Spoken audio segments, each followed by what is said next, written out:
Mustang Coupe.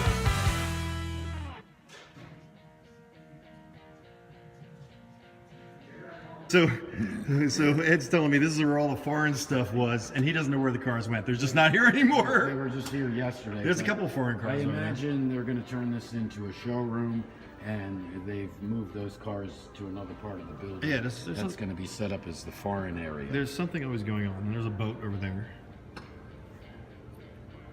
And this is the very center of the mall. It's so cool that you can like. Oh, here are the foreign jobs. Oh, there they are. That's where they put them. They're probably getting ready to do the floors. Yeah, they weren't room. here this morning when we were here. That's right. Where, So that's where they put them. pulled them out of here. They're getting ready to do something.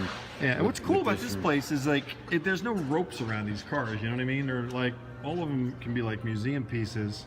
And look, a jet car. Holy cow! Jay Leno has a jet car. Yeah, he does. I think he's got a jet motorcycle too, which is ridiculous. It's ridiculous. You can't stop the car. That's a. Oh, hang on. I got to jump out. I got to do this. This is a 71, 72, or 73. No indicators yet. Original dash. I can tell by the shape it's in. Automatic. In neutral. Oh, I walked right past it.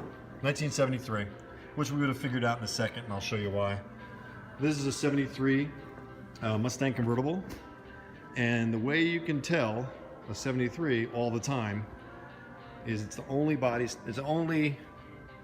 style like this in the 3 years that it ran that does vertical running lights, and that is all original. I can tell by the condition, and there's minor cracks in the paint, as you can see, which is typical because that's a big hard rubber bumper. I don't know if it's rubber, but it's definitely a hard. It weighs a ton. I've taken those off of those cars, and they are heavy. If you remember Peter's red 73 convertible I worked on, we painted that bumper because it discolored in time to match the body of the car, and it came out beautifully. Peter Armstrong, I miss you. If you're watching, know that, please.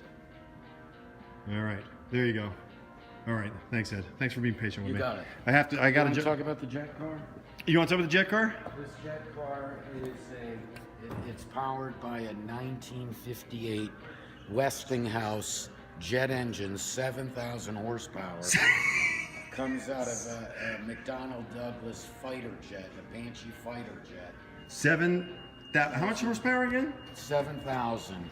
It takes 6 men to start this car and 30 gallons of fuel. Really? Just to start it. Wow, all right. And if you don't know what you're doing, you can hurt yourself. You'll wind up with a pile of rubble in a hurry. And that's with a light trying to get it in there. That's the jet engine looking into the hole. Very tough to see. If I had better light. We'll pop it open and you can take a look at the thing from front to Oh, we are going to pop it open? This will be cool. Yeah, all right, look at these. These are You parachutes. gotta cut because I gotta get a piece of equipment here. Oh, I appreciate you doing it for us. Those are parachutes. There's the jet engine.